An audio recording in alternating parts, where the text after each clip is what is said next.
The case against P. Diddy, the baby oil billionaire, one of the most vile individuals in music industry history, has been getting more and more horrible things about it coming to light. It would take hours to go over every crime he's accused of. It is a list that goes on and on, filled with the most awful, unimaginable things possible. It would be easier to talk about crimes he isn't accused of committing.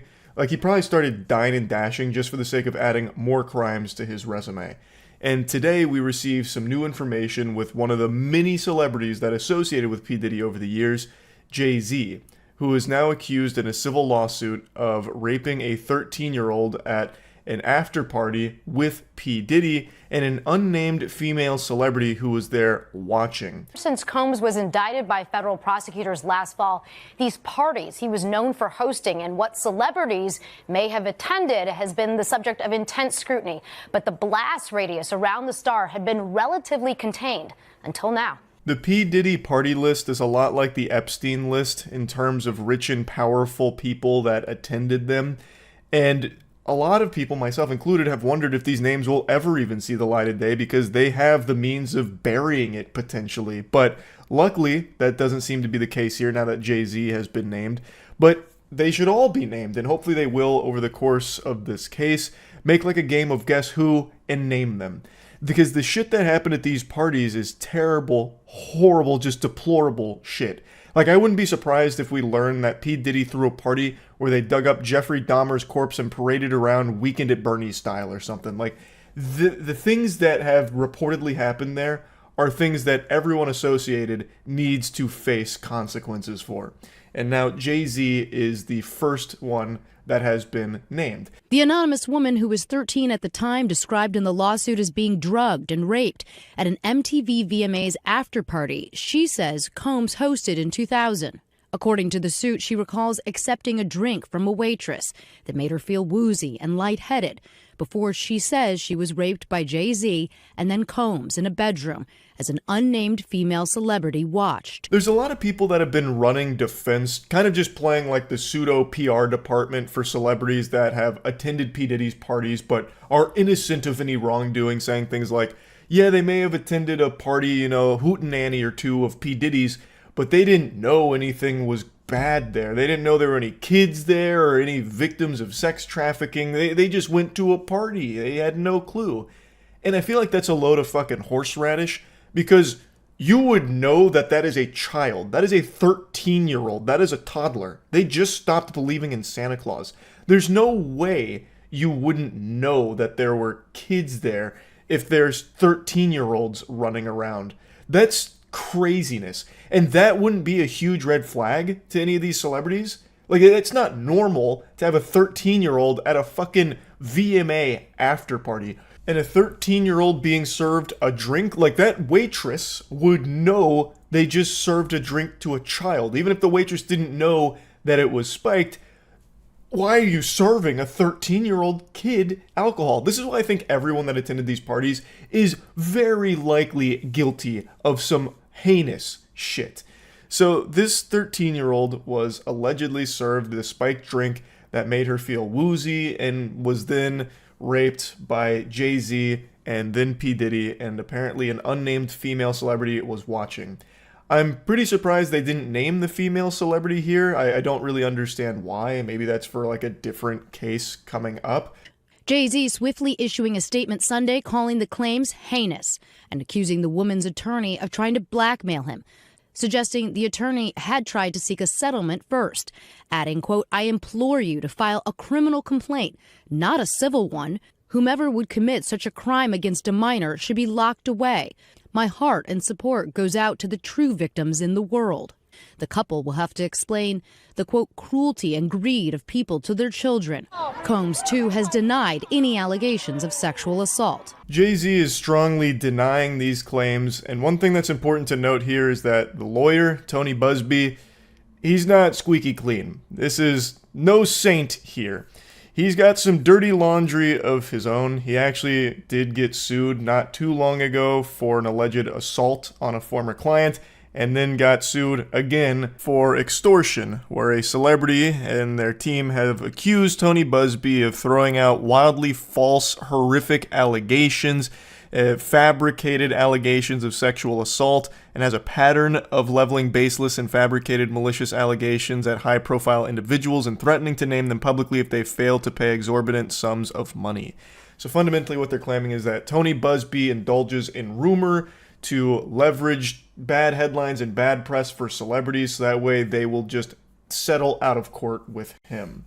Now, it's very possible that that extortion lawsuit is from a celebrity who has attended these Diddy parties and is panicking, trying to cover their own ass by trying to assassinate Tony Buzbee's character. That's possible too. There's no way of knowing for sure right now. I just thought it was worth mentioning that Tony Buzbee does have a little poop on his butt. But that doesn't mean, and there's no evidence to suggest, that he or the victims he represents are lying about their allegations. This case has just begun. It's the first one that has named another celebrity outside of P. Diddy, so we'll see as the facts continue to come out. Right now, there's no evidence to suggest that this is all made up, and there's also no evidence to confirm any of the allegations, because it's still just too early into this case. So I'll keep my finger on the pulse of it. I'm sure this will be a very big case that'll be talked about a lot. And I do want to just say, even if it turns out that this case isn't real against Jay-Z, I still don't believe Jay-Z is innocent of, like, wrongdoing. He was so close with P. Diddy for so many years, there is no fucking way. There is no chance on God's green earth that Jay-Z didn't know about the horrible shit that P. Diddy was doing. Because these parties, like, it was all right in their faces. It wasn't a secret, per se. Like, the celebrities that attended knew that there was some foul, fishy shit going on there. If you had kids running around at parties. And even if this 13-year-old that Tony Buzbee's representing turns out, like, never even went to a P. Diddy party or something, there still are tons and tons of other cases with overwhelming amounts of evidence to suggest that there were kids at these P. Diddy parties. And celebrities, I think, would know what a kid looks like versus an adult. So I just don't think someone as close to P. Diddy as Jay-Z was would possibly be squeaky clean here. Like, they would know about a lot of these crimes. Even if he didn't directly participate in them, I think him knowing about it and refusing to do anything is still extremely fucking horrible too. But again, this case has just come out, so we'll learn about whether or not these claims are true as it develops.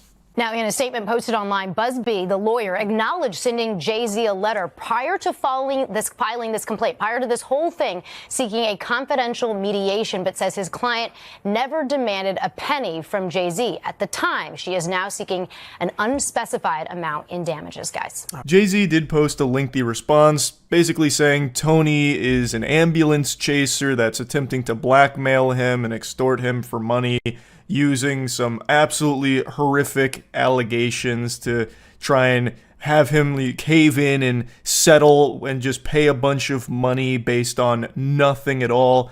And Tony Buzbee then responded saying that it's not blackmail at all, and says, Mr. Carter previously denied being the one who sued me and my firm. He even filed this frivolous case under a pseudonym. And then he confirms that he did send a letter prior to this lawsuit, but it was looking for confidential mediation and never demanded a single penny from Jay-Z. Now, I haven't passed the bar. I barely passed my fucking SATs, so I'm not going to pretend to understand how lawsuits work, but what I do know is that in a civil lawsuit, Jay-Z is not necessarily going to go to jail if it turns out all of this is true and he's found guilty on all counts of this lawsuit. It would then go to paying out an unspecified amount of damages, as the news segment covered there. So I don't understand the sending a letter for confidential mediation and exactly what that entails. I really don't get the whole scope of it. All I know is that this is the first celebrity outside of P. Diddy that has now been accused of horrible things at P. Diddy's parties, and I think that this will be the first of many. Again, I really feel there is a huge number of celebrities that either participated in or knew about a lot of the illegal, horrible, vile shit that was happening with P. Diddy and his parties. And I guess we'll see if Jay-Z is one of those celebrities that knew or participated soon enough. Like, this case just started, So, we'll see what happens. That's really about it. See ya.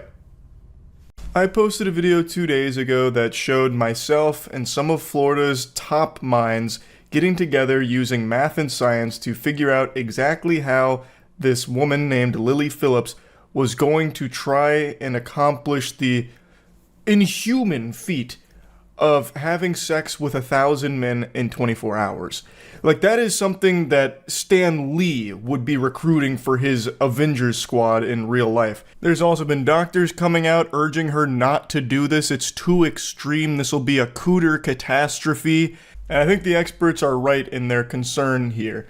I may not be a vaginal scholar. I don't know everything there is to know about the vagina, but I do know that 1,000 of anything is a lot. I would probably get winded and need to go to the hospital if I chewed 1,000 pieces of gum in 24 hours. Couldn't even imagine 1,000 penis. Like, this is one of those things that I think could probably even kill Wolverine. Like, if Wolverine tried to take 1,000 dick in the butt, his ass would die. That he wouldn't be able to regenerate that, even with the adamantium and regeneration factor at play. Like, this is something that is actually unbelievable that she's going to try and accomplish. The human body wasn't designed to withstand that level of pounding. And we had more questions than answers, so I went to the source directly, asking her, about strategy and all kinds of different questions, and she actually got back to me. A lot of people have been wondering, did she respond? And the answer is yes. So yesterday on stream, before playing Path of Exile 2, I got together with the chat and we started to come up with a list of questions that we wanted answers to. So I'm going to show you how that went and I'll give you an update on everything there. But I know you also have a question right now, which is, where can I get that beautiful classified Moist Global hoodie? Well, you can go to moistglobal.com to pick up this bad boy. This classified line is all about aliens and redacted documents because I love that shit so much. So there's hoodies, there's sweatpants, there's a beanie and a hat. The hat has a cute alien on it, but I left it at the warehouse because I was wearing it yesterday. It's a great line. Check it out. Just saw the video about the girl trying 1,000 dudes is crazy. Yeah, the little Grand Slam sampler. She actually got back to me. When Matt and Danny hop on, we can start getting our questionnaire together to figure out exactly how she plans to tackle 1,000 dudes in 24 hours. 1,000 dudes over a lifetime is common, but 24 hours? What? 1,000 dudes over a lifetime is common? I don't know about that. I don't know where you're getting your data from. Anime or something? I'll tell you right now. Quad digits? Not common. I haven't even jorked it 1,000 times. That's true. That's a really good question. I bet I also haven't reached 4 digits on masturbation. Rookie numbers? Well, I've never done more than one peepness stretch a day. So we'll do some math. Probably started when I was, 12, 13, so about 17 years worth of experience. And then I didn't, even going through puberty, I didn't masturbate much. So we'll do an average of let's just do 3 times a month. We'll use that number here. I'm going to break out the calculator.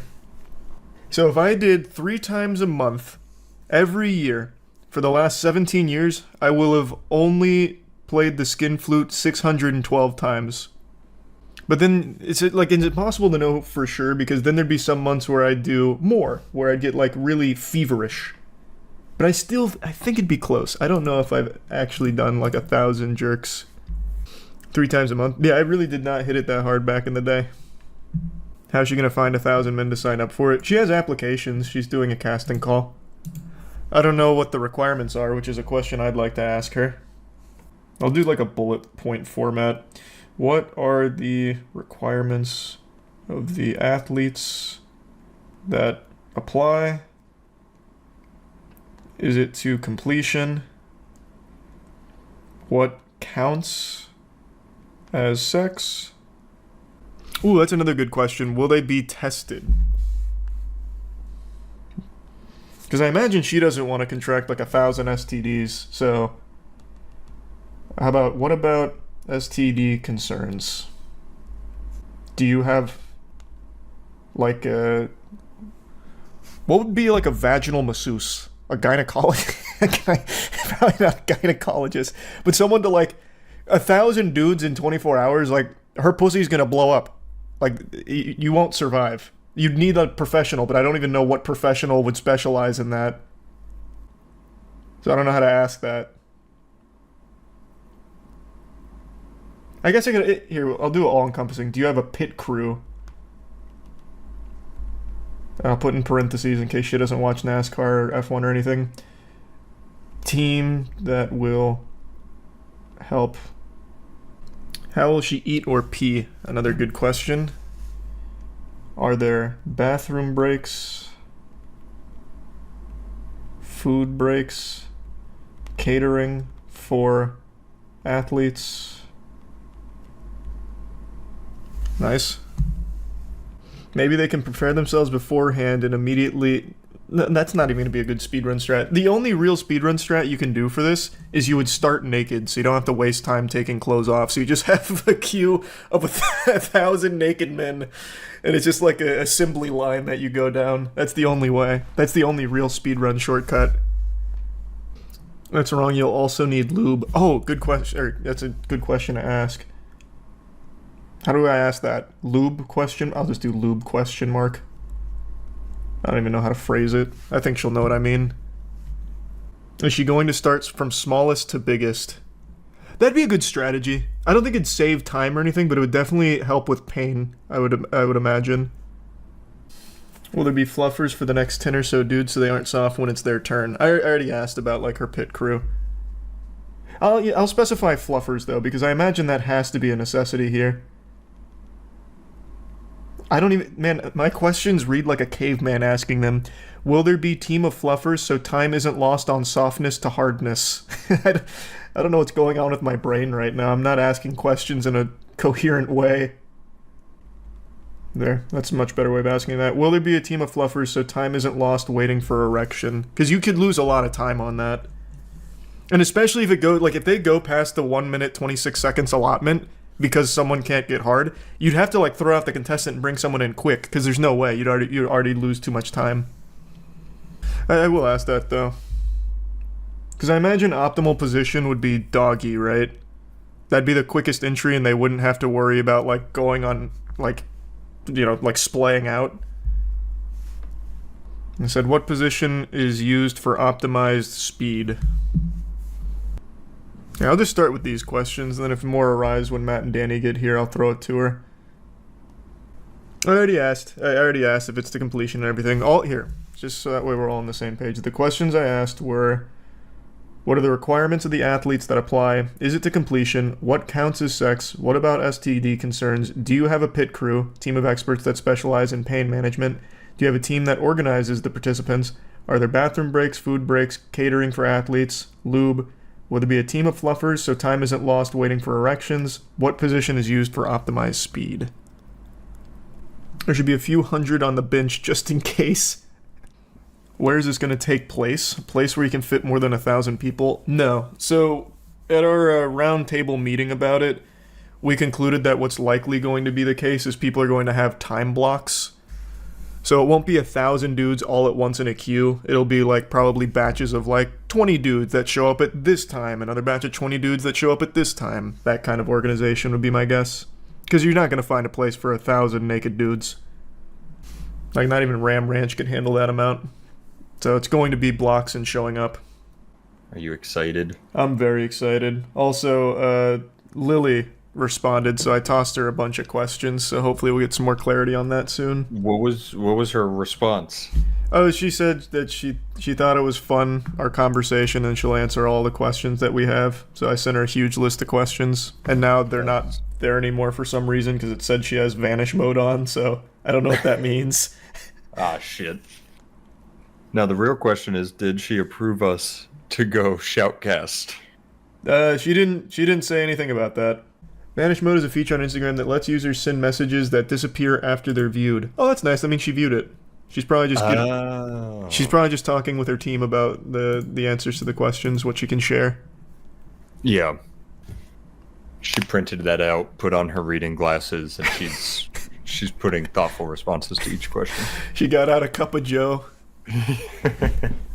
So, I saw some comments on the video saying even Lisa Sparks has come out and said like the news was Yep. very exaggerated and it was only like 150. I just mentioned that a little bit ago too. That apparently there's a lot of debate on even if it's real or not. I read a little bit about it. I didn't know Lisa said it though. That's what a comment said. I Oh, did zero research to confirm. good. The way it should be. This is the chat. So she has vanish mode on, and I sent that whole list. So now that whole list isn't there anymore. Does that mean she does she still have the list, or do I need to double text her and ask if she has the list? Yeah, I know it means she read it, but that can she still like access it? Because there was like fucking 15 questions on there. There's no way she remembers all of it. No, I'm sure she wrote it down on a notepad. If she read it and closed it, it's gone. Okay, I don't know if you're telling the truth or not. I'm just gonna say, hey, did you get my questions? You've decided you're going to type it in the way that sounds like you're like, hey, why haven't you responded yet? I have no other way of asking it. I need Why don't you just say, they disappeared on my end. Do you still have them? That's a Yeah. much better way. 24 hours later and still radio silence on the questions, but I wanted to give you all this update because I'm getting asked about it so much. I asked a bunch of questions. Hopefully we'll get some answers to them at some point, and even if we don't, eventually come, the Super Bowl of sex, we'll see how it all plays out, I suppose. But yeah, just wanted to keep you all in the loop on this. That's about it. So yeah.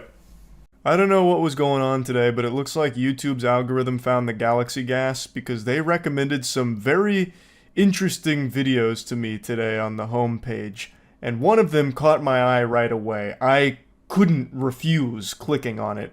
It was called Bigfoot Farted in My Living Room. The video is 2 years old with 2.9 thousand views. I don't even know how YouTube found this in the archives to push it to me, but God bless them for it, because I truly believe that content like this is what YouTube is all about. This is the soul of the platform. Just a man and his camera telling a good old story about Bigfoot spreading his cheeks and laying a fucking stinky one in the living room.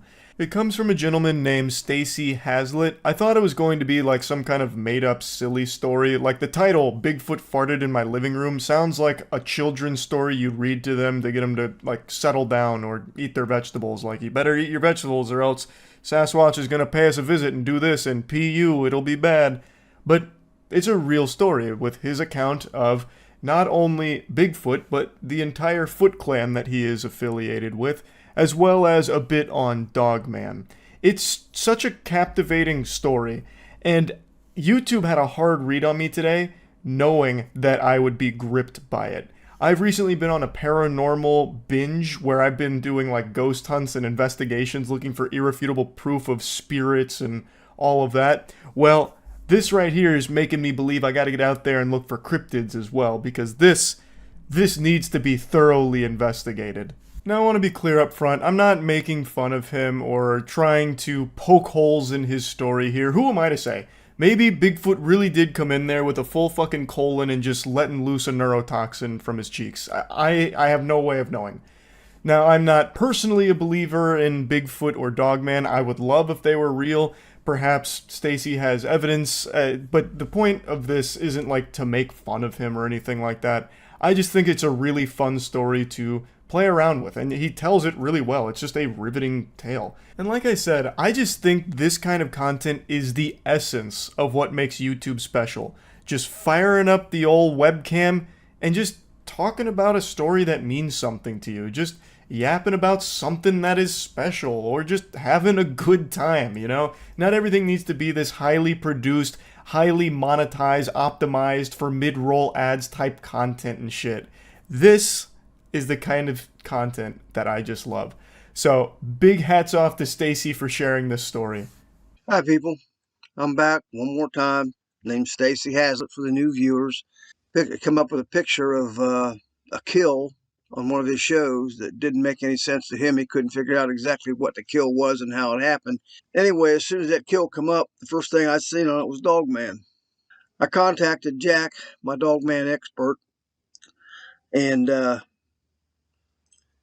he sent me a picture of a confirmed Dogman kill. In 2 minutes, Stacey Hazlitt has accomplished what Rings of Power failed to do in 2 seasons. It got me invested. So, he's talking about another YouTube channel called How to Hunt, and in one of their segments, they must have had a picture of some kind of kill. And according to Stacey, that kill that they couldn't quite identify was Dogman. So he got his Dogman expert on the horn, Jack, to send him a picture of a confirmed Dogman kill so he could compare the evidence. This is kind of like Rick from Pawn Stars, where he's got like an expert for everything, it seems. So Jack is his Dogman guy, and he pulls up the picture of the confirmed Dogman kill. I'm going to show it to you if I can find it on my phone. I'm pretty sure. Yeah, I've lost it. Let me go. Okay, here it is.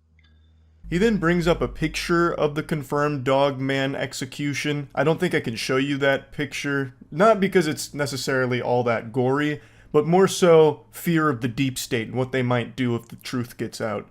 Steve done a thing. He showed a video on there one time of what somebody took like a night vision picture of Dogman attacking soldiers and killing a bunch of soldiers. And then the next thing you know, in the same video, they're watching this. Here come the Bigfoot, and they killed all the Dogmen. And you can see this in the video.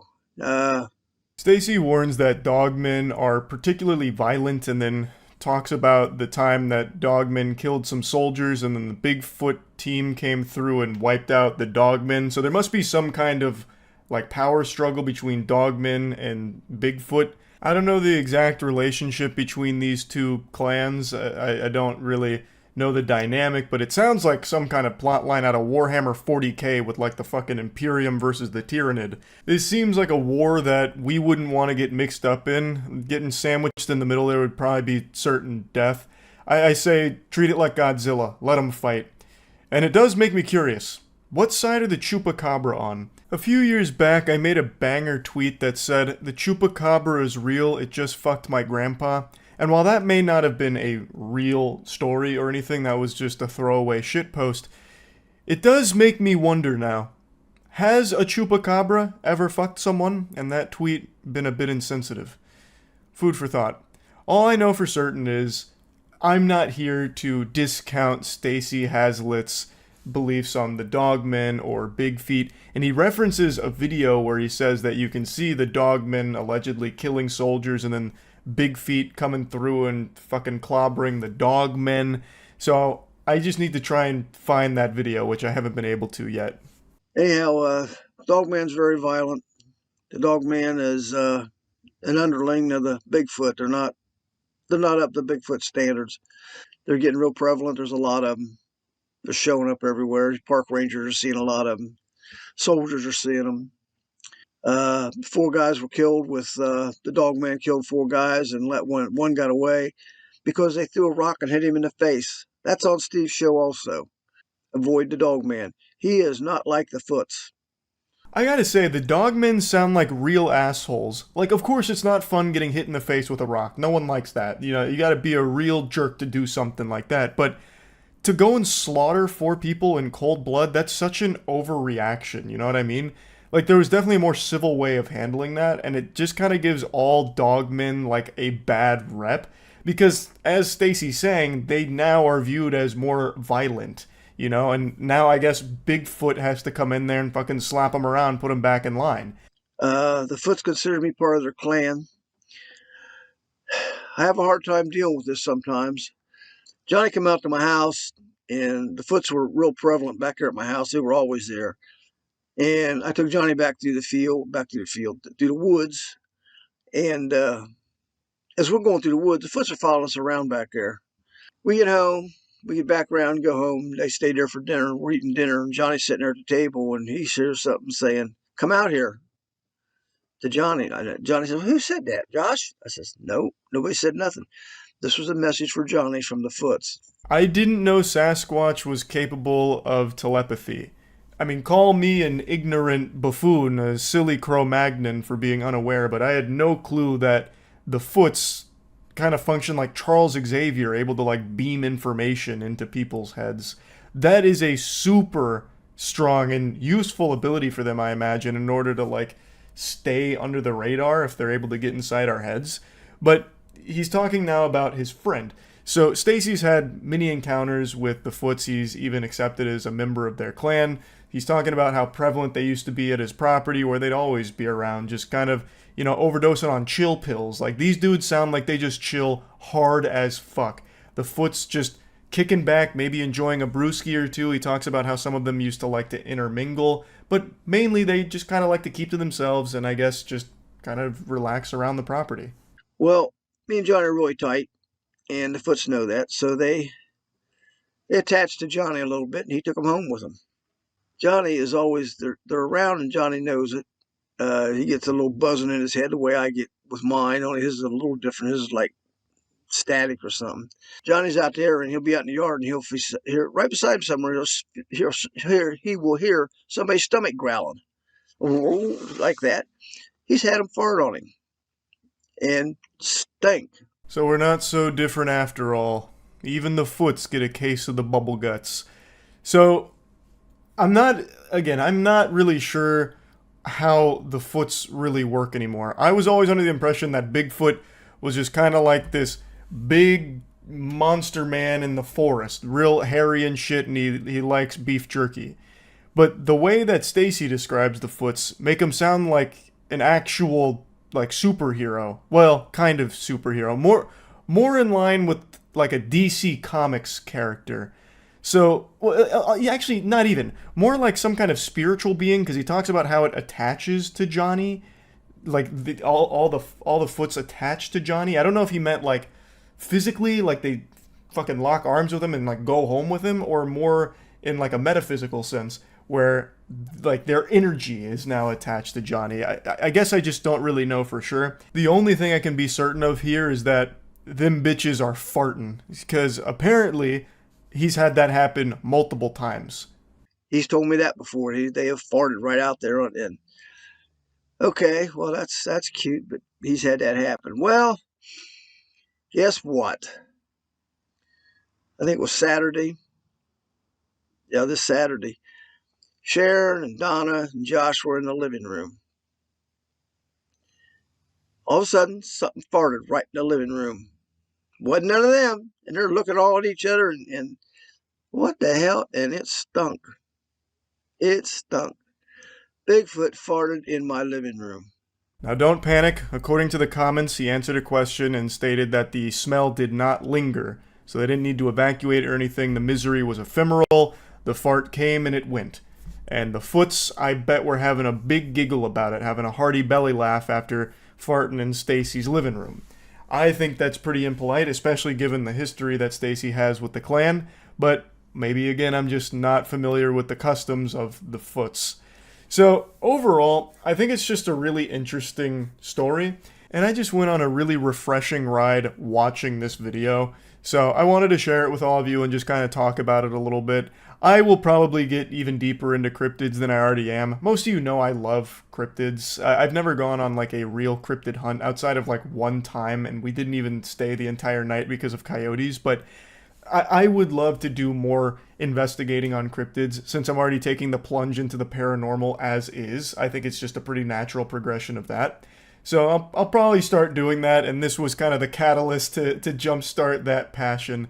So big thanks to Stacy for sharing the story. Go check out his channel, and wishing him the best. That's really about it. So yeah. Last night on stream, a chatter traveled through dimensions to make me aware of a powerful entity known as Baba Vanga, who was a Bulgarian mystic and healer who passed away in 1996, but she was actually called the Nostradamus of the Balkans because she made so many predictions, and according to a lot of the people that truly subscribe to her power, a lot of her predictions have come true. So I decided to make like a colonoscopy and dive into this hole here to really uncover the truth behind Baba Vanga's abilities.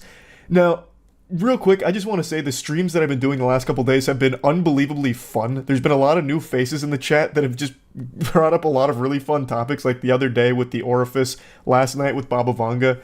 If you're not coming to my streams, you're really missing out. We're getting into some really deep shit. But anyway, we went over a lot of Baba Vanga's predictions on stream, and I did a lot of research after stream on her myself, personally. And she's got a lot of achievements to her name here. Her fucking gamer score for predictions is extremely high. She's got more badges than a Boy Scout because of all these predictions she's allegedly got right. By far her biggest, her crowning jewel, the one you see in every headline that mentions her name, even to this day, is her allegedly predicting 9/11.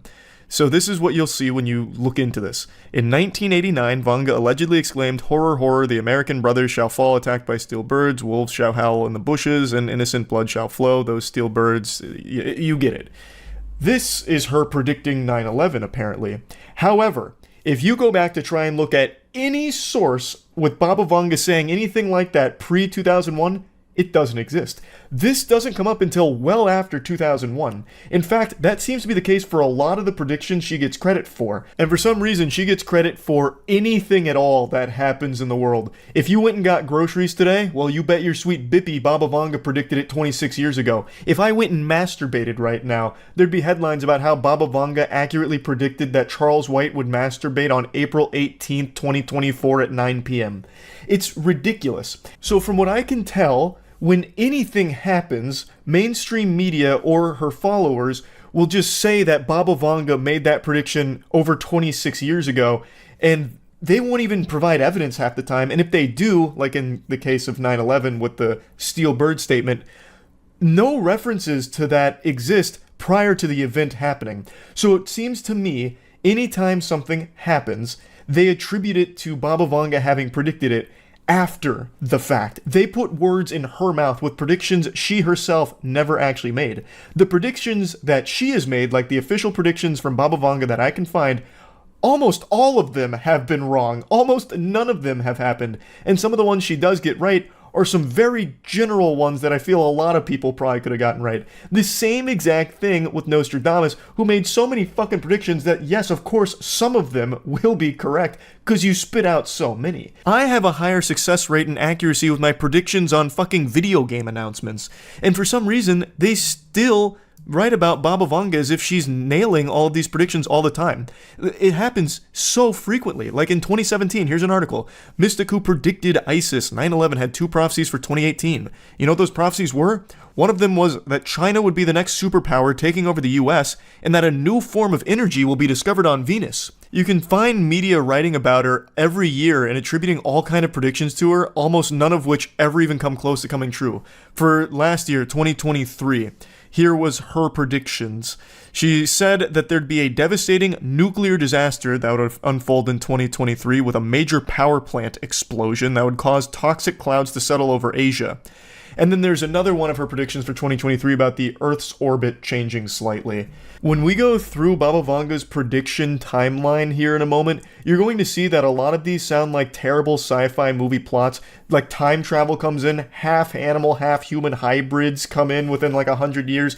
It gets fucking crazy. It's like all of it is actually written by like Ridley Scott. But anyway, when I was going through mainstream media articles on Baba Vanga year by year, I noticed a pattern where they'd start talking about predictions that she in no way ever made from anything I can find. Not even her followers making rumors up about predictions, and yet mainstream media is saying that she said certain things that she just didn't. It's so weird. I really don't understand why. You can see Baba Vanga's predictions, and you can see that almost all of them are wrong.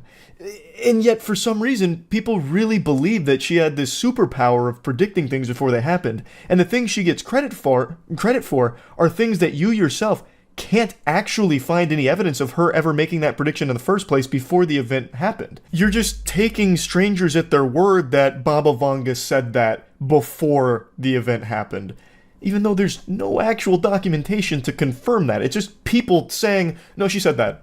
Trust me. That's my source. Trust me, bro. It's just very odd. It's so strange. Do you see the psychic Baba Vanga, who supposedly accurately predicted 9/11, who said World War III will be next month? I've heard about Baba Vanga. She's allegedly predicted things like World War II, Chernobyl, and Barack Obama becoming president. World War II? What do you mean? She predicted World War II? Why didn't she stop it? God damn it, Baba Vanga. She predicted the orifice. Yeah, that was her final prediction. Most terrifying of all, the flesh box. But let me see her World War III prediction, since apparently she made one of those, which I doubt. It's probably just people putting words in her mouth. She was known as the Nostradamus. She was known as the Nostradamus of the Balkans. She left behind predictions for every year up until 5079, when she said the world would end. What was her prediction for 2023? That's a lot of predictions to be making. One of the most alarming 2023 predictions attributed to Baba Vanga concerns a solar storm which could have caused calamitous consequences.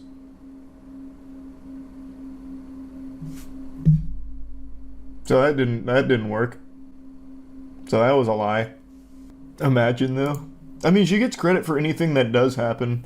So even though her prediction was wrong, she still got credit for something else that happened totally unrelated. So, I mean, she still wins. Let's see the Baba Vanga predictions. 2010, World War III. Well, that didn't work. That was quick. So, she predicted World War III in 2010 and 2024? The war was supposed to begin on November 2010 and end in October 2014. Nuclear will be used initially and then chemical warfare. 2011, as a result of the fallout in the Northern Hemisphere, there will not be any animals or vegetation. 2014, man, this is, what? 2023, she didn't even try very hard. In 2023, her prediction was a little bit of change in the Earth's orbit. Yeah, moderate. I don't know. Earth moved differently in 2023, I guess. And then 2025, yeah, Europe's still settled, kinda, a little bit. She's so popular in the Balkans, my president quoted her once. Why? Why? She's just wrong about everything. Like, immediately. If people were following her predictions, the world would be in a state of disarray. Thinking a world war was happening in November of 2010, and that the nuclear fallout was going to kill every animal and plant. In 2028, creating a new energy source, probably a controlled thermonuclear reaction. Hunger is gradually being overcome, and launched a manned spacecraft to Venus. How in the fuck would we go from pretty much no life left here, and within 10 years, have the ability to send a manned spacecraft to Venus and solve hunger? And also, what would we accomplish on Venus? That's like one of the worst planets we could visit. 2046, any bodies, organs can be manufactured. Cloning, replacing the bodies, is becoming one of the best methods of treatment. So she must have watched the movie The Island with Ewan McGregor and Scarlett Johansson. During the attack on the Muslim Rome, the United States used a new kind of weapon, the climate. The sharp cooling, instant freezing. And then 2076, we get a classless society, communism. 2084, nature is restored. In 2088, there's a new disease, aging for a few seconds. And then 11 years later, rapid aging defeated. In 2100, we get an artificial sun that illuminates the dark side of the... What the fuck is the dark side of the Earth? In 2111, people become living robots. Then there's a small war. Hungary gets signals from space. Then we get Atlantis. Somehow, in 2164, the animals turn half human. That's quite a plot. Why would they do that? How would they do that? Do we do that to them? Yeah, I guess we finally get, like, cat girls. Okay, and then we get a new religion 3 years later. Probably in no small part because of the half-human animals that we've now got living in our world that sprung up out of nowhere. I imagine they probably started the new religion. Drought. Colony on Mars becomes a nuclear power and demands independence from Earth. When did we... She's leaving out crucial details. So now we have a colony on Mars that's demanding independence from Earth. At some point. I guess we abandoned Venus. Stop 2 volcanic eruptions. We now have a full functioning sea colony. Sun slowing, thermonuclear processes, temperature drops. Humanity comes in contact with aliens, something terrible. And 2256, a spacecraft forgotten to Earth, terrible new disease. I don't know what that means. Is this like world patch notes? No, it's fucking Baba Vanga predictions, which apparently people really believe in, which is outrageous. Because she's just wrong about everything, clearly. She predicted World War III in 2010, and yet people still give her credit for everything that happens on the planet, saying she predicted it. In 2271, restart physical constants are changed, so the laws of physics change. You're telling me, 200 years from now, the laws of physics are going to change. Why would they do that? What the fuck? And then 2 years later, mixing yellow, white, and black races, new race. Wow, that's... Jesus, Baba Vanga. We get time travel in 2288 and new contact with aliens. The sun cools and we're making attempts to light it again. That's actually the plot to a Courage the Cowardly Dog episode, when Courage, Eustace, and Muriel go to the sun and change its light bulb. There's a powerful eruption on the sun which changes the force of gravity. So 3797, all life on Earth is killed, but mankind lay the foundations for new life in another stellar system. Assuming she means solar system. But we already have other planets that we've colonized. We've got Mars, apparently. We've got the power to artificially create suns. So yeah, I'm sure we can make do. 3854, the development of civilization virtually stops and people live flocks as beasts.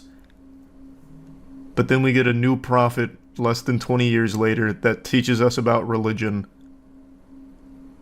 Huh? And then a new church. 4304, we found a way to win any disease. Due to mutation, people at last beginning to use their brains more than 34%. So we were stuck using 34% of our brain for how many thousands of years? In 4509, we're getting to know God. The man has Fina. What is that? Is that like swag? The man has Riz? What is that? And why are we getting to know him now?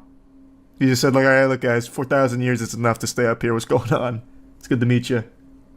Didn't she say that we have a time machine by now? Yeah, we had the time machine like 1,000 years ago. We had a time machine in like 2271, I think. Oh no, that's when the laws of physics changed. It was 2288 that we got time travel. So I feel like all of these things could have easily been avoided, like the bad stuff, if we just time travel. She gave us an OP technology way too early. 4599, we achieve immortality.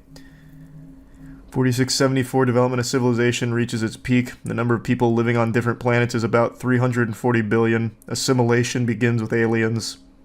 5076, a boundary universe. With it, no one knows. 5078, the decision to leave the boundaries of the universe, while about 40% of the population is against. We leave the boundaries of the universe? What's beyond the boundaries of the universe? That's like an anime plot. That's some Gurren Lagann shit. What?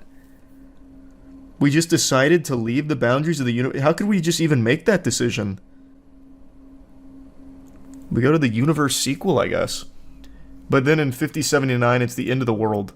Who gives a fuck? We have like 1,000 worlds now. What are you talking about? We have so many planets. Who cares about the end of the world? That's small potatoes. I'm more curious about what we do when we leave the boundaries of the universe. That's DLC. Oh, yeah, perhaps. 3 out of 3,000, not bad. Well, the thing is, she also didn't even predict those things that she's getting credit for. They're not among her predictions. It's just people, for some reason, making it up on her behalf. But it's so weird, like, mainstream media plays into it as well. So, like, chilling predictions Baba Vanga made for 2024 that came true. The huge economic crisis. But she didn't do that. We just looked at her 2024 predictions. Well, there wasn't any. 2023, her prediction was the Earth orbit slightly changes. Is the Silk Song release date on there? Oh yeah, did she predict the final release date for the new Hollow Knight game? That's a good question. Let me check. Baba Vanga would know. I think she's just kind of become this figure that the media can draw on, like, oh, Baba Vanga says this. Gotta be careful, stay afraid. It's always wild and sad to me that we live in a time where no matter how vile the actions that you witness are, there will be people that will fight to defend them tooth and nail, as if their life depends on it. And these aren't actions that have any justifiable explanation, just truly evil things that are 100% confirmed real with video evidence backing it up as well as confessions, and yet still, there are people, brain rot little worms, jumping through these hoops, performing the most outrageous mental gymnastics that would put Cirque du Soleil to shame in order to somehow spin it as a good thing and that everyone else is wrong for criticizing it. This phenomenon has never been more infuriating than today, with the Dalai Lama situation. For those that don't know, the Dalai Lama recently, and there is a video showcasing all of this, I won't be playing any of it for obvious reason, you'll understand once I explain it. He had a child up on stage. He then kisses that young boy on the lips, the full-blown Tom Brady experience. But unlike Brady, this is not the Dalai Lama's kid. And he's also not done. He then says, "And suck my tongue." And he sticks his tongue out and then puts his tongue right in the face of that young boy and holds it there for a moment, like he was waiting to see if the kid would suck on it, like he's trying to get to the center of a Tootsie Pop. And then when the kid doesn't, he then leans back and he starts giving a big hearty belly laugh like fucking Santa Claus on, on his sleigh, like, ah ha ha ha ha ha, trying to play it off like he was just kidding. It was just a prank bro energy. And it's fucking disgusting. Obviously, I'm not going to show the video, but there is a video showing all of this. And somehow people are actually defending his actions. Now, I'm sure most of you know who the Dalai Lama is. You may even know him as His Holiness, though after this I imagine a lot of people will call him His Horniness, because this shit is fucking foul. So, I just don't understand, and we're going to get to his apology in a moment, but let's just break it down to the very immutable facts. He kisses a child on the lips that is not his kid, which I think is just a full stop fucking weird thing to do.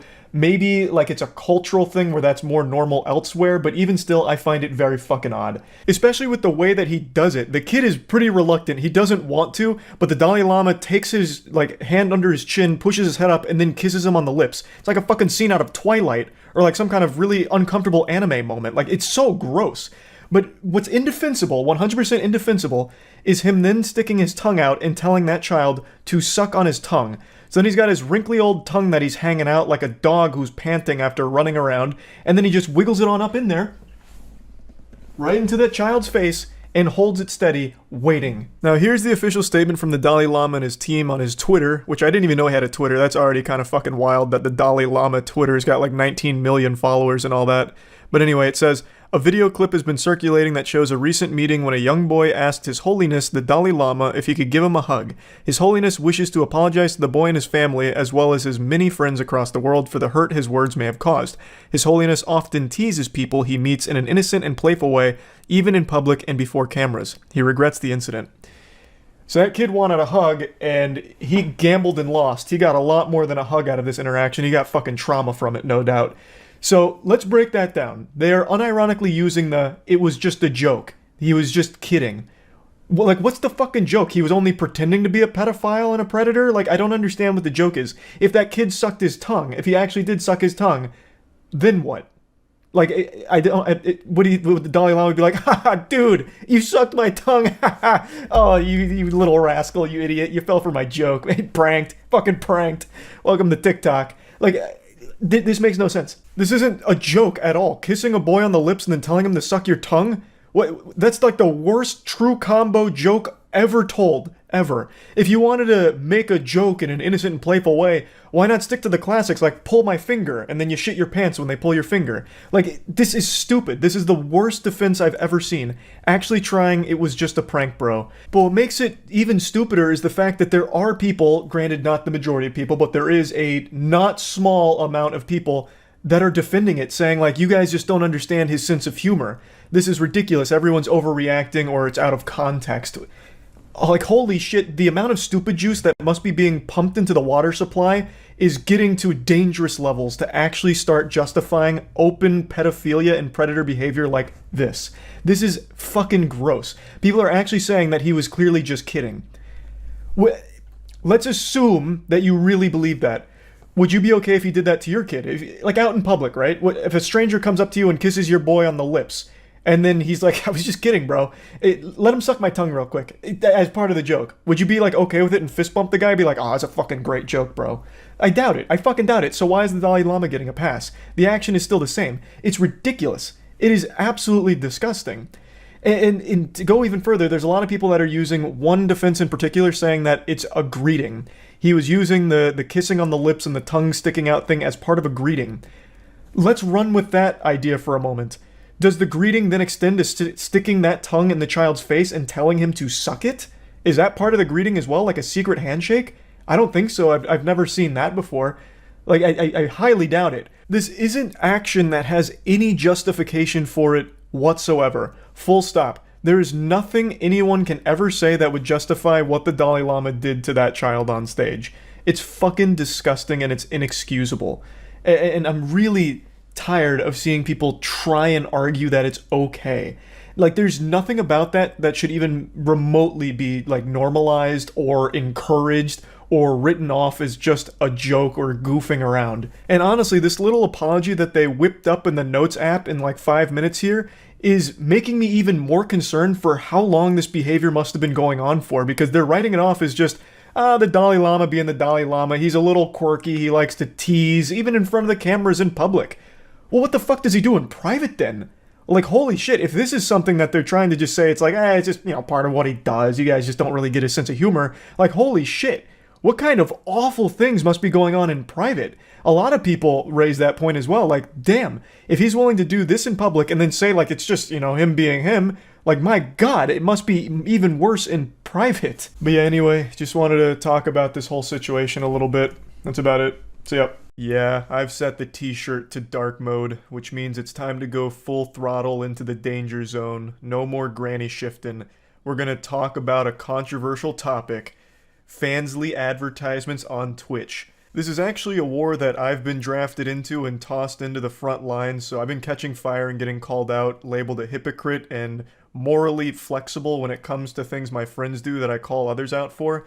So I kind of want to talk about this entire subject here because I feel that it's just a load of dirty barnacles to call me hypocritical when it comes to Fansly advertisements. So allow me to show you to your table and deliver your entree of drama that you've ordered. So, the situation in a nutshell. A couple weeks ago, there was the Streamer Awards that happened on Twitch. I was unable to attend them in person, so I received permission from QT Cinderella to watch party them. This was a massive event that QT Cinderella put together. And one of the advertisers for it, one of the sponsors, was Fansly. So during the stream, a Fansly advertisement popped up, and this was my reaction to it. A free trial of some of our hottest creators. On top of that, sign in using your Twitch account and see which of your favorite streamers are already creating adult content on Fansly. Fansly has a whole algorithm dedicated to discovering new content and creators through the Fansly For You feature. Swipe and discover today. A very tame giggle, as if someone came up and playfully tickled me for a moment. And people were upset because I didn't start spitting and shitting, taking up arms about how disgusting it was that Fansly was being advertised on this broadcast here. Reason being is because prior I had made a video talking about a couple of things. One of them was Aiden Ross when he showed porn to his audience. My statement was that Aiden Ross went on Pornhub in front of his audience, which a lot of them are kids, on the younger side of things. So I said that was weird. That was a weird thing to do. So when I giggled during the Fansly segment, it was used as a smoking gun to call out and attack me for being a hypocrite, because it's the same principle. Fansly was just shown on stream to an audience that undoubtedly had kids watching. How is that any different than Aiden Ross going on Pornhub? Charlie is a fucking hypocrite. He called it out for Aiden Ross, but doesn't do it when it's his friend QT Cinderella. When I first heard this argument, I thought it was just a bunch of fish paste. I thought it was being used satirically, because it didn't even compute that people would try to compare these two things. Going on an actual legitimate Pornhub out of nowhere in front of your audience and just having porn, real porn being played, versus an advertisement, which does lead to porn, but the advertisement itself has more clothes on than a lot of things that are already freely broadcast on Twitch that are easily accessible. I didn't think these two things deserved to be on the same playing field, but that's where I was wrong. I clearly failed the CAPTCHA here and was labeled a bot, because a lot of people do view these in the same category, in the same wheelhouse. A YouTuber named MewKitty made a whole video on it talking about Twitch streamers and their hypocrisy, a video that I make an appearance in towards the end, and it's exactly what I just talked about, where I said it was weird when Aiden Ross pulled up Pornhub, but I laughed when Fansly was a sponsor of the Streamer Awards. And not long after her video, Scott Schaefer made content covering the same topic, where, once again, the Hunger Games Mockingjay Part 1 superstar Charles White comes into the frame once again with another banger cameo. And the argument is the same. Charlie called it out when Aiden Ross pulled up real porn, but didn't call it out when QT Cinderella advertised porn. And he did it because she's his friend, thus he is a hypocrite. And on stream I talked about this last night, and I'll go ahead and get this out of the way right away. During that stream, and in the exact same video MewKitty has posted on one of her channels, I outright say both are bad. It's pretty clear from reading her comments, not like her personal comments, but like the audience comments, that the majority of the people didn't even watch the full statement. Which isn't her fault, and I even don't blame the audience, because right now, the human race is being plagued by brain rot, parasite, short-form content, which has ruined the attention span of people. So I don't necessarily find it shocking that they didn't watch all 10 minutes of what I was saying. But in that clip, I outright say both can be bad, but they are not the same to me. Thus, I disagree that it's hypocritical that I made statements about Aiden Ross and the porn thing being really weird, and I didn't make the exact same statements for QT Cinderella's Fansly sponsor. I'll go ahead and prove that it's there right now, real quick, before getting into why I think they're so different, but ultimately both are not a great thing to be advertising to an audience that is undoubtedly going to have children watching. Of course, advertising Fansly, OnlyFans, or anything in front of an audience that has younger children on it, it's always going to be not a great decision. It's one of those things, yeah. Now let's make like an egg and hard boil this subject real quick. So, the difference between Aiden Ross pulling up Pornhub and QT Cinderella bringing up a Fansly sponsor is very clear right off rip. If all of you in the classroom right now have your thinking caps on, you'll notice a huge difference. I was able to play the entire Fansly ad as it aired, because they are all clothed. You are not getting immediate nudity or pornographic content. It is an advertisement for pornographic content going to the website, yes, but unlike Aiden Ross's moment with real Pornhub just being there, actual fucking full-blown porn, you got pussy, tits, everything all right there immediately, that is not what you got with the QT Cinderella Fansly sponsorship. Thus, immediately, those two are already different. Showing the porn to an unsuspecting audience out of fucking nowhere is a lot worse than advertising a service that has porn on it. And that's something Scott Schaefer does touch on in his video. His is more of a deeper look at the subject, and MewKitty's is more memeing with it. I always thought her content was supposed to be silly and over-the-top trolling, but she does seem genuinely upset at me, and I imagine it's because of my statements, and I also did say I'm not the biggest fan of the way she edits her content. I called it Zoomer editing, which sounds mean-spirited when I really didn't mean it to be. She edits her videos like very chaotic, on purpose, where it's a lot of sound effects, you know, like a fucking gong being hit pretty often, or like really loud blasting music pretty often, and that's just never been my cup of tea. But I never meant it as an insult on her honor, it's just not something that I'm personally a huge fan of, the same way that she doesn't like my content. I didn't mean it to be mean, and I apologize that it may have come across that way. I certainly didn't mean it to.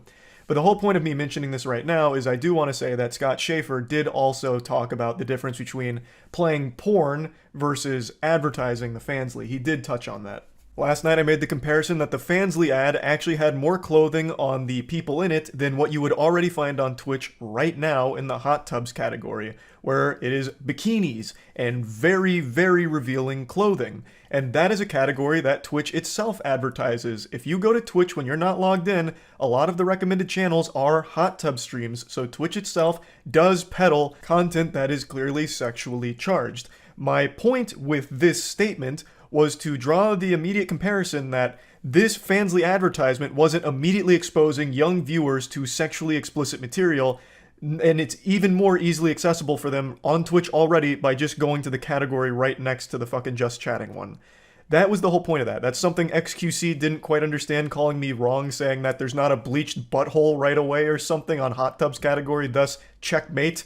It hits me with the scholar's mate. That wasn't my point. My point was the ad itself didn't contain any explicit imagery or anything highly sexual, at least nothing that was worse than what is already currently being advertised on Twitch in that category. And when you go to Fansly, there is still not immediately ass and titties in your face right away. Thus, I didn't think by scanning the QR code, people would immediately just be fucking blasted with porn all over the place like Charles Xavier jacking into Cerebro. So I viewed the advertisement very differently than a lot of people, because even when you scan the QR code, you still don't immediately get porn. There's already a lot of degrees of separation and a lot of obstacles to go through, as opposed to Aiden Ross, which just pulled up porn as a jump scare during fucking stream, right? It to me still is very different. I also was under the assumption that Fansly was only accessible to 18 plus after you verified your age. I don't use the platform. I thought you had to verify you were 18 plus in order to even get to the pornographic content. Thus, I thought it was even harder for children to have got porn out of that advertisement if they weren't of age. Not only would they have had to leave the platform to get it, they would then have to verify their age and make an account for it. I thought there was a lot of steps to it, making it very difficult for them. But according to some research now, it actually seems like Fansly is extremely easily accessible for anyone of any age. There's not a whole lot of security to it based on the things I've read, which is knowledge I didn't have last night. So, I made the comparison that the Fansly advertisement reminded me of all of the strip club billboards that are spaced around all of the major interstates. Anytime I go up north to Pennsylvania, there is hundreds of strip clubs being advertised, and on those advertisements, there are women in bikinis and very, very, revealing lingerie. And they tell you exactly where to go for the strip club. Well, when you're driving through, there's a good chance a lot of those cars are going to have kids in it and see those advertisements. So I compared Fansly to a strip club billboard because, in principle, if Fansly worked the way I thought it did, where you had to be 18 years or older to enter, it's kind of like a strip club advertisement because a kid could see that, but still couldn't access the content because the strip club would obviously turn them away. Ideally, assuming you're not going to some kind of fucking shady, corrupt strip club. And I thought Fansly was the same way. But apparently that's not the case, so that comparison doesn't work anymore. And I recognize that now. And I also made the comparison to the old GoDaddy commercials, which were highly sexualized content that was broadcast during like Super Bowl, during sporting events, where it was things like a girl with huge honkers, her straps like breaking off, and like she's in a courtroom and like judge is going hubba hubba hubba, and then like she's trying to say something and the other strap's like wiggling, and then it's like right when it breaks off and about to reveal the giant milkers, it says go to GoDaddy.com to finish it.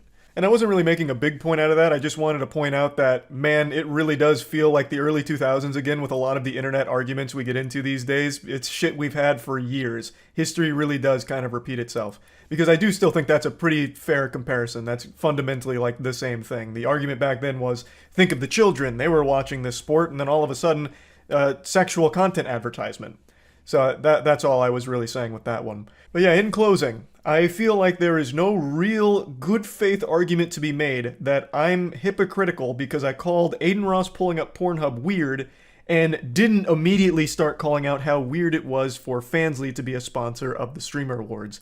I feel like the two aren't really comparable. Blasting porn, real porn, immediately to your audience out of nowhere, no warning, and right in their face, just on stream, is completely different than an advertisement to a platform which does have porn, but a lot of things that they'd have to do in order to access it. Granted, I've now learned that it's easier than I thought it was. I still think the two are drastically different. So I still just don't think it's hypocritical. As I've said, neither one of them is great. I don't think either one of them is an amazing thing to do, but they are just not the same, and it's really fucking silly to pretend that they are. They are very different. And that's about it, really. Just wanted to talk about it. See ya. Over the past couple days, some news broke about something that's very near and dear to my heart, and I just wasn't sure if I had the mental fortitude to even really tackle the subject in a video, so I've been back and forth on whether or not to even address it, because it's going to be hard to get through this without shedding a few tears, but sometimes I think it's kind of important to show vulnerability. I'm not some emotionless husk. Men can cry. There's nothing wrong with that. In fact, I think that demonstrates strength. So you know what? If you're a man watching this, go outside right now, look at a beautiful sunset, and just cry your eyes out, you little bitch. Today, I'm going to be crying about the loss of the M&M's spokes candies. Wow, even just saying that out loud was painful. It felt like poison and fire and flames leaving my mouth. But it's the truth, and sometimes it's a tough pill to swallow, but you gotta swallow regardless. It was revealed this week that the decision was made to binge the M&M spokes candy, the beloved characters of the M&M universe, which has deep and expansive lore that spans decades. It's some of the most well-crafted lore, up there with some of Tolkien's work, so to have them sidelined and even just blatantly retired is tough. They can take away our spokes candy, but they can't take away all the loads I've blown looking at them. God damn, those sexy M&Ms, the green M&M, especially with those high-heeled boots, hubba, Jesus fucking Christ. The nuts I've busted looking at that, and I know I'm not alone. For years, the M&M spokes candies have ranked among the hottest things in the world, like above waifus for weebs even, you know? I'll drop the sarcasm here. I'm sure for a while you've at least been somewhat aware of what's been going on with the M&M's spokes candies. For a long time, they were just like goofy little skits they do with the red M&M, you know, doing shit. Before movies at AMC theaters, they'd have that little short that would play where all the M&Ms get kidnapped, strapped to a rocket, and he's defusing a bomb, and then someone's phone goes off, and it's like, the M&Ms don't want you to have your phone on during a movie. Put it on silent, please. It was just a very large marketing campaign that used these characters for a long time. Well, over the last year or so, they took those characters and then gave them weird backstories. Like, they tried to make the M&Ms have some kind of relatable stories associated with them, so it was like this big marketing overhaul in order to deliver a message that, you know, everyone should come together, everyone is welcome with M&Ms, you know, let's unify the world with M&Ms and our fiction, our lore around them. It was a really goofy campaign, and it got a lot of pushback, but at the forefront was someone named Tucker Carlson, who had a fucking meltdown about the M&Ms no longer being sexy. Like, he could no longer, in good conscience, jerk off and ejaculate to the sight of them. He had this huge rant about it, like the green M&Ms, her boots were taken away and given like sneakers, and he lost his goddamn mind about it. And this became a huge meme, and it even became a point of debate and controversy. And then all of this bubbled over for the last year or so, and now they've recently come out and just completely scrapped everything to do with the spokes candies. Which is such a weird decision in the first place. You could have just said, all right, we won't even give them backstories. It doesn't matter. Because it's not that fucking important. It's just candy. You make candy, right? You're not changing the world. You're changing the weight of the world with how unhealthy your products are. But you're not, like, actually improving the world. You're just making fucking candy.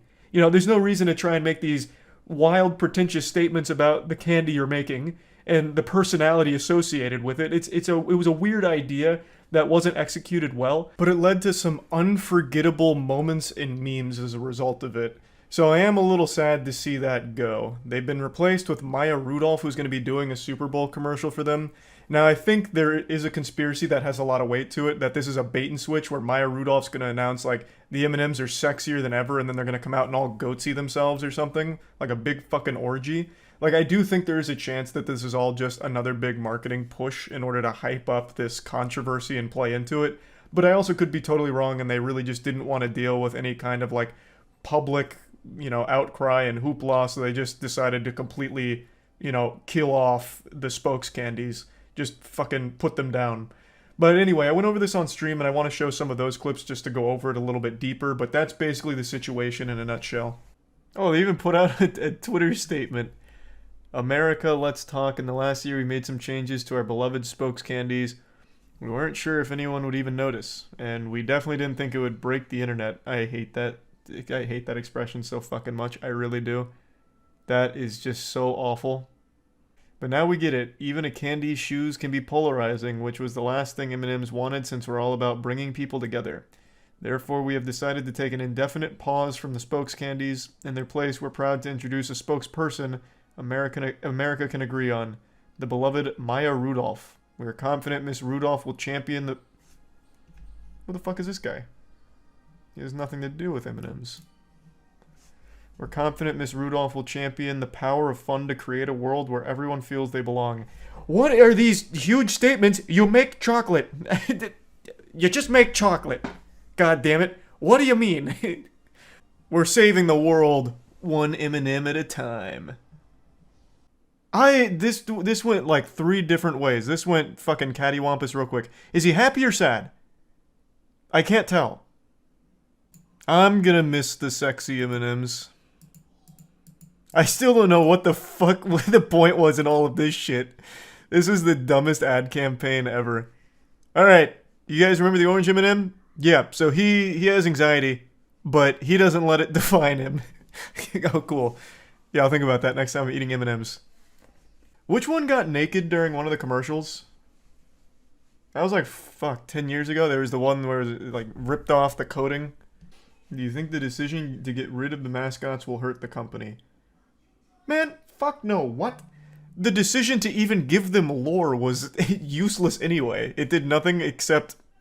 I mean, maybe it actually helped them because it got people talking about M&Ms. But no, I don't think it's gonna fucking hurt them. It's not like... I can't imagine there's a person out there being like, wow, I related so hard to the orange M&M, and now he's been benched, he's been sidelined. I can't in good conscience eat these M&Ms anymore. I don't see it happening. It's fucking chocolate. You think M&Ms each have a life story? You don't think the M&Ms each have a life story? Well, I mean, now they do. Or they did. For a brief period, I got to really connect with them. I don't know why the purple one Tucker keeps calling obese. She's actually thinner than the yellow one. And the blue one. These two are very rotund. Do you think they got paid their severance? I don't know. I'm expecting twitlongers from each of them, especially the orange one. About discrimination at the workplace for his anxiety or something. That would be hype. If Mars went the extra mile and made a Twitter account for each of them, then we'd be talking. Then we could have a Matt Pat game theory on it. Didn't Kellogg's do this for Tony the Tiger and they shut it down because of furries being too horny? Well, they didn't do this for Tony the Tiger. They just made like a big push on Tony the Tiger on Twitter, but then furries kept drawing porn of him. So then they shut it down. Why would M&M just drop their characters? It's probably just the Super Bowl bait and switch. I don't think they actually dropped them. But if they did, I don't think it matters. Who fucking cares? Maybe one day the Spokes candies will come back and reclaim their glory, but for now, it's looking like we may have seen the last of this crew of M&Ms, and God bless. It was a great run. Well, anyway, yeah, I just want to talk about this. That's about it. So, yeah. Brace yourself, Rick and Morty fans. I've got another huge squanch for you today. It's more bad news. For those that are unfamiliar with the situation, I'll go ahead and briefly break down the cliff notes for you. It recently came to light that one of the series creators, Justin Roiland, has been facing felony domestic violence charges for an incident that took place in 2020. It's been an ongoing thing, but has only recently made it to the public eye, and as you can imagine, this news has been a massive hit to the plumbus for the entire fandom. They're very serious charges, felony domestic violence as well as a false imprisonment charge. Like, that's serious shit. There's nothing swifty about domestic violence. So when all of this news broke, a lot of people were rightfully upset, but since he still hasn't stood trial for these things, it still was left up in the air with what's going to happen to the series going forward. There's been a ton of hearings and even a pre-trial, but still no official trial date has been set, though that does seem like it's right around the corner. And as I mentioned, I was assuming that Adult Swim wouldn't make any statements or any changes like firing Justin Roiland or anything like that until after the trial, whether it's a conviction and he's found guilty or he's found innocent. I didn't think they would act in the meantime. But just like my doctor when he said I would grow up to be 5'8", I was wrong. Just a couple hours ago, Adult Swim flopped their meat on the table, releasing this statement, which is super cut and dry and to the point. Adult Swim has ended its association with Justin Roiland. Rick and Morty will continue. The talent and dedicated crew are hard at work on Season 7. This was very shocking to me because, again, I didn't think they'd do this when he still hasn't been found guilty on the charges yet. So it really seems like they must know at least more than the public does about this case and feel confident that whatever's happened here is not good, and it's not someone that they'd want to associate with their brand anymore. Though it is also possible that they're just doing this because keeping him around is bad optics for Rick and Morty, which is by far their biggest cash cow that Adult Swim is still suckling the tits off of. So maybe they're worried that by keeping Justin Roiland around, it'll be a huge hit to their bottom line because of everything that's already surfaced. Even outside of the charges here, the majority of people have already kind of ruled that Justin Roiland is creepy at the very least. There was this massive flood, this opening of Pandora's box of weird DMs that Justin Roiland was accused of sending to people, as well as text messages going out to people and employees. I'm not sure if those are 100% confirmed, but they are turbo stinky. That shit is fucking foul. The flirting sounds like it's actually him playing the Morty character and trying to flirt with real people, so he'd say things like insane in the membrane and even text like he's Morty saying like, oh, whoa, hubba, hubba, whoa, jeez. It's all pretty bad, but again, I don't know if any of that's 100% confirmed, so I'm not going to bother pulling it up. But yeah, once all of that shit pulled itself out from the deepest pits of hell and hit the Twitter space, it pretty much banished his reputation to the Shadow Realm even before the courts did it for him. So the people have already charged and found Justin Roiland guilty of cringe, which is another massive crime and huge sin. But I'm hoping Adult Swim did their due diligence and actually investigated this themselves internally to see what was true and what's not, as opposed to just looking at Twitter screenshots, since some of the people that accused him of sending these fucking weird messages were former employees, I believe. So surely there'd be a way for Adult Swim to verify the authenticity of some of the claims, and I'm hoping that's what they did before making this decision. I hope it wasn't just impulsively done as a way of trying to save face in the public eye. But as of right now, we just don't know a whole lot about it. There's not a ton of information about the specifics of the case, and Adult Swim's statement is only 26 words in total. Like, there's just barely more letters in this statement than a single League of Legends username.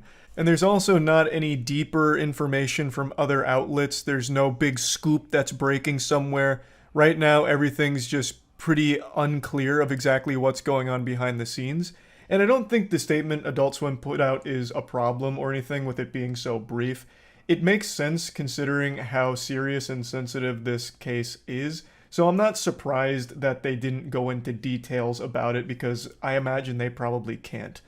Now, there is another big development that I haven't seen a ton of people mention yet, and it has to do with Justin Roiland's video game company, Squanch Games. Now, I'm sure you know of the game High on Life. It's been glorbing a ton of trick holes all over the planet, a very divisive game, but a very popular one nonetheless. That was published by Squanch Games, and now they've put out a statement letting everyone know that Justin Roiland has resigned.